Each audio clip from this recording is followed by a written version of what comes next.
Hi everyone, कैसे हो आप सभी लोग। आई होप आप लोग अच्छे होंगे। मैं हूं राहुल जयसवाल एंड स्वागत करता हूं आप सभी का एक बार फिर हमारे यूट्यूब चैनल JR ट्यूटोरियल्स में।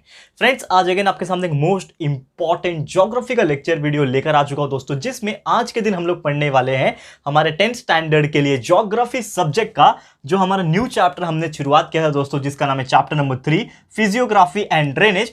आज हम इस पर्टिकुलर चैप्टर का लेक्चर नंबर 2 आपके लिए लेकर आ गए हैं, जो कि अगेन एक बहुत ही ज्यादा इंपॉर्टेंट वीडियो होने वाला है।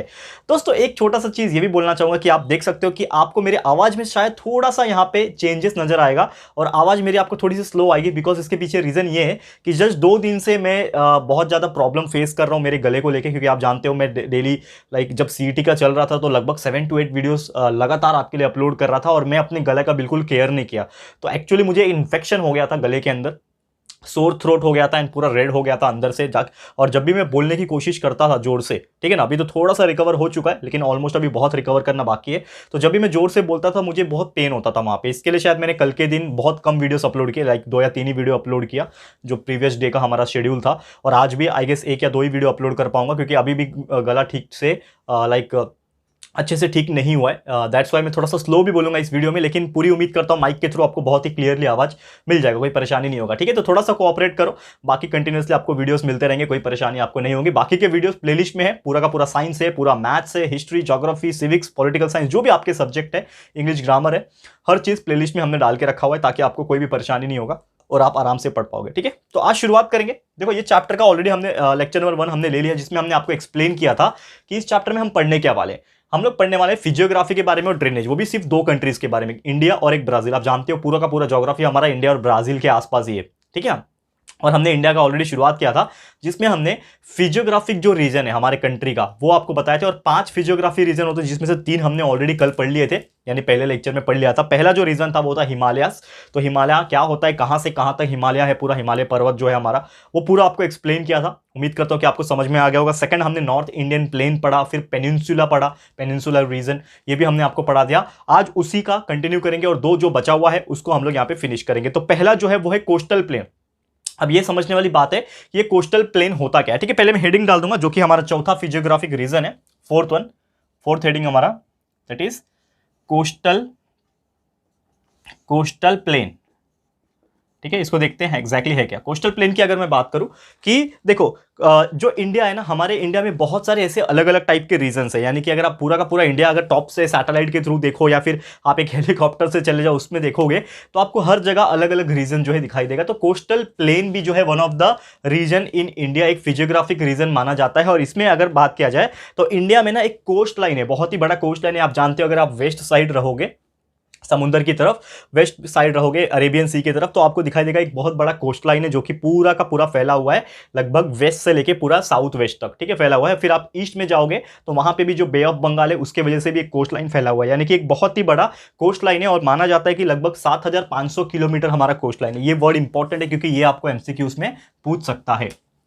क्या बोल रहा हूं मैं, लगभग 7500 किलोमीटर, इतना बड़ा हमारा कोस्ट लाइन है। कोस्ट लाइन आप जानते हो, यानी समुद्र का तट है, यानी कि एक तरीके से बीच आप बोल लो, उतना बड़ा हमारा क्या है, समुद्र के किनारा है। और साथ ही में ये कहां से शुरू होता है, वेस्टर्न साइड से शुरू होता है एंड ईस्टर्न साइड में भी बिलोंग करता है, पूरा का पूरा पेनिनसुलर रीजन का। एंड साथ ही में अगर बात करूं कि ये जो है वेस्टर्न और ईस्टर्न जो कोस्ट लाइन है, आप देखोगे तो दोनों में बहुत ज्यादा फर्क है। यानी कि वेस्ट में आप देखोगे तो वेस्ट में अरेबियन सी है, ईस्ट में आप देखोगे तो ईस्ट में क्या है, बे ऑफ बंगाल है। दोनों के दोनों कोस्ट लाइन आपस में बहुत ज्यादा डिफरेंस है, दोनों में बहुत सारी डिसिमिलैरिटीज है, यानी बहुत अलग अलग है एक दूसरे से। ठीक है, और जो वेस्टर्न कोस्ट है, इसका बॉर्डर की अगर मैं बात करूं तो इसमें क्या आता है, अरेबियन सी आता है, जैसे मैंने बोला। और इसमें बहुत ही बड़े बड़े रॉकी कोस्ट है, यानी चट्टान है, बड़े बड़े रॉक्स है उसमें। इसको क्या कहा जाता है, रॉकी कोस्ट कहा जाता है। ठीक है, क्या बोलते हैं इसको, रॉकी कोस्ट कहते हैं। क्लियर है, ये चीज आपको ध्यान में रखने का। और ये चीज जो है वेस्टर्न घाट से भी बिलोंग करता है। आप देखोगे, अगर आप देखोगे महाराष्ट्र की मैं बात करूं तो यहां से वेस्टर्न घाट शुरू होता है और उसके जस्ट बगल में आपको पूरा अरेबियन सी देखने मिलता है। अगर आप मैप देखे होंगे, आपको मैप पता होगा तो आप बहुत अच्छे से समझ पाओगे ये चीज को। ठीक है, तो वेस्टर्न घाट इधर है, उसके जस्ट बगल में क्या है, अरेबियन सी है। तो वहां से पूरा का पूरा कोस्ट लाइन दिखता है। और जो घाट से ये घाट पूरा एक्सटेंडेड है, कहां तक एक्सटेंडेड है, पूरा का पूरा कोस्ट तक एक्सटेंडेड है। और इसकी जो विड्थ है, इसकी अगर बात करें तो काफी कम है, यानी कि जो कोस्ट लाइन है उसकी विड्थ काफी ज्यादा कम है, बिकॉज एक साइड में वेस्टर्न घाट्स है, दूसरे टाइप साइड में अरेबियन सी है। तो उसके बीच में जो थिकनेस है, जो कोस्ट लाइन है उसका जो थिकनेस है काफी ज्यादा कम है, ऐसा हम लोग बोल सकते हैं। और रिवर्स जो है वेस्टर्न घाट से ओरिजिनेट होता है एंड जो कि जाके किस में मिलता है, समुंदर में जाके मिल जाता है। ठीक है, तो यहाँ पे क्या होता है, बहुत सारे इस्चुअरीज है। इस्चुअरीज का मतलब क्या होता है, जो छोटे छोटे निकलते हैं ना नदी, ठीक है ना, आपको पता होगा कि छोटे छोटे नदी जब जाके समुद्र में मिलते हैं तो उस चीज को एस्टोरीज कहते हैं। तो ऐसे बहुत सारे एस्टोरीज आपको देखने मिलेंगे। डेल्टा आपको फॉर्म नहीं हुआ। डेल्टा आपको मैंने बताया था किधर है, वो नॉर्थ ईस्ट में है, जो कि सुंदरबन मैंने बताया था पूरे वर्ल्ड का सबसे बड़ा डेल्टा माना जाता है। तो सुंदरबन जो कि वेस्ट बंगाल और बांग्लादेश ये कंट्री के बीच में आ जाता है, तो वो हमने ऑलरेडी एक्सप्लेन किया था जस्ट इसके प्रीवियस लेक्चर वीडियो में, तो आप जानते होंगे। और ईस्टर्न कोस्ट की बात करें, ये तो हमने बात कर लिया वेस्टर्न कोस्ट की जिसमें अरेबियन सी आता है, लेकिन आप ईस्टर्न कोस्ट में चले जाओ तो ईस्टर्न कोस्ट की अगर बात करें तो वहां पे क्या आ जाता है, बे ऑफ बंगाल आ जाता है, यानी बंगाल की खाड़ी आ जाती है। पता है ना, वहां पे आप देख सकते हो जाके मैप में। ठीक है, तो ये कैसे फॉर्म हुआ है, ये बहुत सारी नदियों के मिलने की वजह से फॉर्म हुआ है। आप जानते हो कि नॉर्थ साइड से जितनी भी नदियां निकलती है, जैसे कि आप गंगा ले लो, ब्रह्मपुत्र, बहुत सारी नदियां हैं, वो एंड टू एंड कहां जाके मिलती है, बे ऑफ बंगाल में जाके मिलती है। और साथ ही में ऐसे बहुत सारी नदियां हैं जो ईस्टर्न घाट और वेस्टर्न घाट से भी निकलती है, तो वो भी क्या करती है, बे ऑफ बंगाल में जाके मीट होती है। जैसे कि आप जानते हैं दोस्तों कि हमारा जो रीजन है वो ईस्टर्न घाट और वेस्टर्न घाट से बिलोंग करता है, तो वहां से भी बहुत सारी नदियां जो है ओरिजिनेट करती है। और जो ईस्ट की तरफ फ्लो होने वाली नदी है, आपको पता है दो टाइप में नदी फ्लो होती है, एक वेस्ट की तरफ फ्लो होती है जो अरेबियन सी में जाके मिलती है, और ऐसी भी नदियां हैं जो ईस्ट की तरफ फ्लो होती है जो कि बे ऑफ बंगाल में जाके मिलती है। तो ऐसी नदियां जो है बे ऑफ बंगाल में जाके मिलती है, ईस्ट और वेस्टर्न साइड, वेस्टर्न घाट्स के फ्लो होने वाली जो नदी है ईस्ट की तरफ जो फ्लो होती है। साथ ही में अगर बात करें कि जो लैंड होता है उसके वजह से क्या होता है, थोड़ा सा जेंटल स्लोप बन जाता है वहां पे, यानी कि जो बे ऑफ बंगाल की तरफ जो लैंड गया होगा वो भी क्या हो जाता है, लैंड छोड़ा क्या बन जाता है, जेंटल स्लोप की तरह जैसे बन जाता है। और साथ ही में ऐसे बहुत सारे रिवर्स जब बहती है तो जो बहने के साथ वो क्या करते हैं, बहुत सारे ऐसे डिपॉजिट जो है उसको साथ में लेके जाती है। जैसे आप जानते हो कि जब भी नदियां बहती है तो बहुत सारे सेडिमेंट, पत्थर होंगे, कुछ कीचड़ होगा, कुछ मिट्टी होंगे, बहुत सारे सेडिमेंट्स को वो साथ में लेके जाते हैं, तो वो बहुत सारे डिपॉजिट करते हैं। इसीलिए जो बे ऑफ बंगाल साइड में जो लैंड होता है वो थोड़ा सा क्या हो जाता है, डेल्टा रीजन हो जाता है, यानी कि उस रीजन को हम लोग क्या बोलते हैं, डेल्टा रीजन। आप जानते हैं, जैसे मैंने आपको बताया कि जो अरेबियन साइड के, अरेबियन सी जो वेस्ट की तरफ है उसके साइड में जो भी लैंड बनता है वो थोड़ा सा रॉकी लैंड बनेगा, ठीक है ना, थोड़ा सा एक तरीके से चट्टान वाला लैंड बनेगा। लेकिन जो डेल्टा आप देखोगे तो ईस्टर्न साइड आप जाओगे, यानी कि जो बे ऑफ बंगाल है, अरेबियन सी वेस्ट में है, वैसे ही ईस्टर्न साइड आप देखोगे तो क्या है, बे ऑफ बंगाल है। तो बे ऑफ बंगाल की तरफ जो होगा वो क्या बनेगा, डेल्टा टाइप का लैंड बनेगा। और इसीलिए आपने देखा होगा कि सुंदरबन वगैरह सब उसी साइड आ जाता है। ठीक है, वो भले ही थोड़ा सा अलग है, पेनिनसुला रीजन और उसके ऊपर वाले रीजन में आ जाता है, लेकिन ये चीज आपको ध्यान में रखना है। ठीक है, तो डेल्टा रीजन फॉर्म हो जाता है। ठीक है, क्लियर है, ये चीज आपको समझ में आ गया होगा। अब ये हो गया हमारा पहला चीज। दूसरा चीज जो हमें पढ़ना है इस पर्टिकुलर फिजियोग्राफिक रीजन जो हम लोग पढ़ रहे हैं इंडिया के बारे में, उसका पांचवा और आखिरी पॉइंट है, तो ये इसको हम लोग देख लेते हैं। तो आखिरी चीज है, इसको मैं पढ़ा देता हूं क्योंकि आज जैसे मैंने बोला कि थोड़ा गले का प्रॉब्लम है तो बहुत ज्यादा लंबा लेक्चर नहीं ले पाऊंगा। तो पांचवा पॉइंट मैं आपको डिस्कस करा देता हूं जिसका नाम है आइलैंड ग्रुप, कि आइलैंड्स क्या होते हैं, आइलैंड ग्रुप्स का फॉर्मेशन कैसा है, और हमारे इंडिया में कौन से दो टाइप के मेन आइलैंड्स है वो आपको मैं बता दूंगा, फिर आज का लेक्चर को स्टॉप करेंगे। ठीक है दोस्तों, क्लियर है, ओके।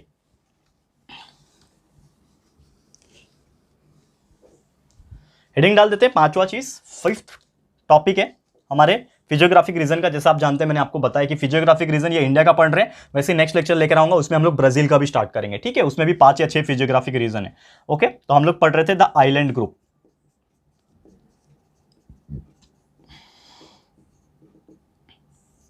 ठीक है, आइलैंड ग्रुप क्या है, जैसे कि आप जानते हैं दोस्तों हमारे इंडिया में बहुत सारे आइलैंड्स है।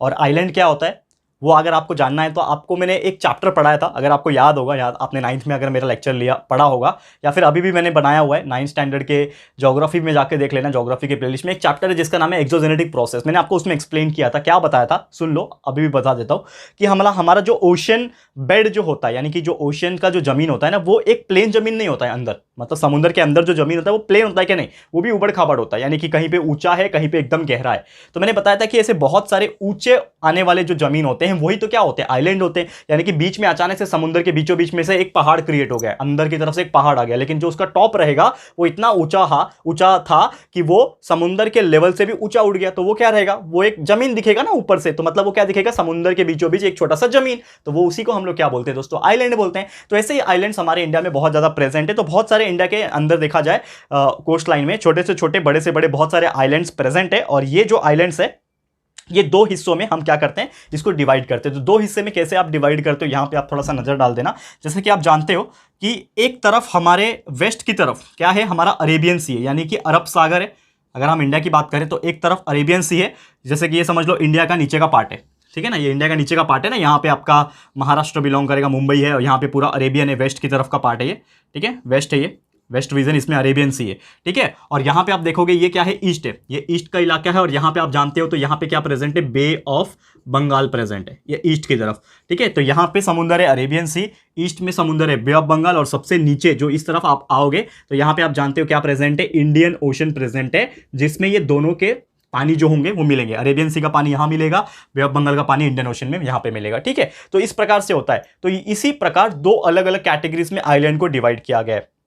यानी कि अगर हम बात करें कि कुछ आइलैंड ऐसे होंगे जो यहां पे प्रेजेंट होंगे, यानी अरेबियन सी के अंदर प्रेजेंट होंगे, एंड कुछ आइलैंड्स ऐसे होंगे जो बे ऑफ बंगाल की तरफ प्रेजेंट होंगे, वहां पे प्रेजेंट होंगे, ईस्ट में प्रेजेंट होंगे। तो इसके हिसाब से दो मेन आइलैंड ग्रुप के अंदर हमारे जो आइलैंड है, आइलैंड ग्रुप जो है इंडिया का, इसको क्लासीफाई किया गया है, ठीक है। तो अगर कोई आइलैंड अरेबियन सी में प्रेजेंट है, समझ लो एक ग्रुप ऑफ आइलैंड है, बहुत सारे इसमें आइलैंड है छोटे छोटे छोटे, तो एक ग्रुप ऑफ आइलैंड जो है समझ लो अरेबियन सी में प्रेजेंट है, तो उस ग्रुप ऑफ आइलैंड को कहते हैं लक्षद्वीप। क्या बोलते हैं दोस्तों, लक्षद्वीप। ये तो नाम आपने सुना ही होगा, बहुत फेमस है, लक्षद्वीप होगा।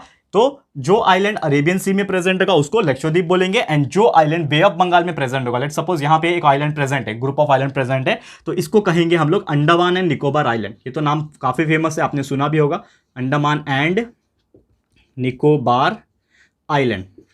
ये काफ़ी ज़्यादा फेमस आइलैंड है, इसमें लोग छुट्टियां बनाने, टूरिस्ट स्पॉट है, ये लोग घूमने भी जाते हैं। काश मुझे भी कभी मौका मिले, हम जाए इसमें छुट्टी बनाने के लिए, ठीक है। तो हो सकता है फ्यूचर में कुछ भी हो सकता है, लेकिन ये अंडमान एंड निकोबार आइलैंड ऐसे ही आइलैंड है जिसमें बहुत ज़्यादा फेमस है। तो मतलब इन शॉर्ट हम लोग क्या बोल सकते हैं कि आपका ये इंडिया है, नीचे का पार्ट साउथ का साइड का, इसमें वेस्ट की तरफ से अरेबियन सी आ रहा है, और उसमें जो आइलैंड प्रेजेंट है उसमें लक्षद्वीप कहते हैं। और वही आप ईस्ट में जाओ, बे ऑफ बंगाल का समुंदर है, पूरा खाड़ी है, तो वो क्या होगा, अंडमान एंड निकोबार आइलैंड का ग्रुप होगा। क्लियर है। तो इस प्रकार दो मेन आइलैंड्स यहाँ पे डिवाइड किए गए। और जो लक्षद्वीप है, ये वाला जो पार्ट आप देखोगे तो इसमें बहुत सारे आइलैंड ऐसे हैं जो छोटे छोटे आइलैंड है, यानी कि बहुत ही ज्यादा छोटे हैं, इनकी साइज जो है छोटी है, और इनकी जो हाइट होगी ना वो भी कम है कंपैरेटिवली, ठीक है। तो काफी छोटे, और इनकी जो हाइट है वो भी क्या होते हैं, बहुत ज्यादा हाई नहीं है। वही अगर आइलैंड जो अंडमान एंड निकोबार ग्रुप में है उसमें अगर बात करेंगे तो ये पहली बात तो काफी बड़े आइलैंड्स है, काफी फ्लैट आइलैंड्स है, और ये ज्यादातर क्या है, वॉल्केनोज आइलैंड है, वॉल्केनिक आइलैंड है। क्यों? क्योंकि जो इनका फॉर्मेशन हुआ था एक वॉल्केनिक इरप्शन की वजह से ही हुआ था, वॉल्केनिक इरप्शन होता रहता है, इसीलिए इसके अंदर ना बहुत सारे ऐसे वॉल्केनोज जो है वो भी एक्टिव स्टेज में है,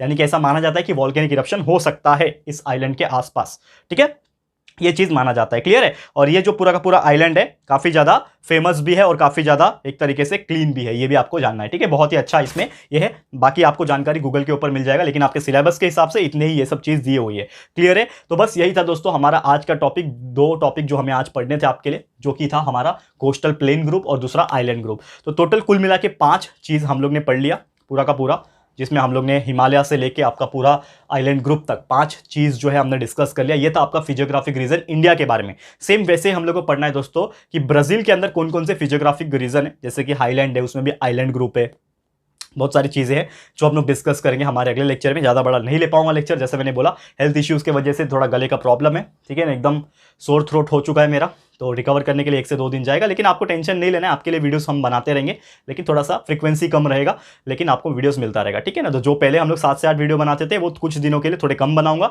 एक बार रिकवर हो जाएगा फिर वापस से एकदम अच्छे से रेगुलर शेड्यूल चालू हो जाएगा, ठीक है। तो बस आज के लिए इतना ही वीडियो, आपके कन्वीनियंस के लिए हमने प्लेलिस्ट बना दिया है, तो आपके लिए more than 1200 videos already present है, आप जाओ चेक कर लो, हर सब्जेक्ट्स का प्रेजेंट है, अच्छे से जितना हो सके उतना जल्दी पढ़ाई कर लो, क्योंकि अभी ज्यादा पढ़ लोगे तो बाद में आपका जो लोड रहेगा वो कम हो जाएगा, ठीक है। तो अभी जितना हो सके उतना पढ़ लेना, ठीक है। तो आज के लिए बस वीडियो इतना ही है। ये वीडियो आपको कैसा लगा है दोस्तों, प्लीज हमें कमेंट करके बताना, अपनी राय और सजेशन जरूर से देना। वीडियो अगर पसंद आया है, यूजफुल लगा है, तो प्लीज वीडियो को लाइक कीजिएगा, शेयर जरूर से कर देना, अपने सारे फ्रेंड्स एंड रिलेटिव्स को शेयर करो, एंड बताओ कि यार हम लोग कंटिन्यूअसली आपके लिए मेहनत करके वीडियोस बना रहे हैं, तो यार पढ़ लो अच्छे से, क्योंकि यार बहुत कम लोग जानते हैं कि यार history, geography, civics, political science जैसे सब्जेक्ट भी कोई अच्छे से डिटेल में जाके पढ़ा सकता है। तो प्लीज शेयर कर देना उन तक, और अगर आपने अभी तक इस चैनल को सब्सक्राइब नहीं किया है तो फटाफट से हमारे चैनल को सब्सक्राइब कर देना, साथ में एक बेल आइकन होता है उसको भी प्रेस कर देना, ताकि फ्यूचर में हम कोई भी वीडियोस को अपलोड करेंगे तो आप लोग को नोटिफिकेशन मिलती रहेगी, ठीक है फ्रेंड्स। तो मिलते हैं हमारे अगले वीडियो में। यह वीडियो देखने के लिए thank you and good bye.